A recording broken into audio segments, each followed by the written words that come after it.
ہمیں اپنے غیر مسلم بھائیوں کے ساتھ اب رویہ ہمارا کیا ہونا چاہیے؟ یہی رویہ ہونا چاہیے جو حضرت یوسف علیہ السلام کا رویہ مصر کے ساتھ تھا اور اپنے بھائیوں کے ساتھ. اگر یہ رویہ ہم نے اپنا لیا تو یقین جانیے کہ یہ ساری میڈیا کی پلاننگ اور ان کی سازشیں اور فرقہ پرست طاقتوں کی ساری کوششیں سب دھری کی دھری رہ جائیں گی.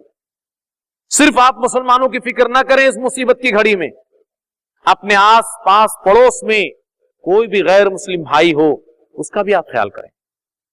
کسی بھی مسلمان کے اندر ملک کی، قوم کی حفاظت کرنے کی کوئی بھی صلاحیت موجود ہو تو خود آگے بڑھ کر کے آئے.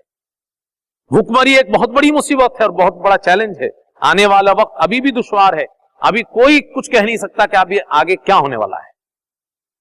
تو ہر مسلمان ایک ذمہ دار شہری کی حیثیت سے اور ایک ذمہ دار مسلمان کی حیثیت سے آگے بڑھے اور اس مصیبت کا خود بھی ڈٹ کے مقابلہ کرے اور جو اس میں گھر گئے ہوں پوری طرح اس کو بھی بچانے کی فکر کرے.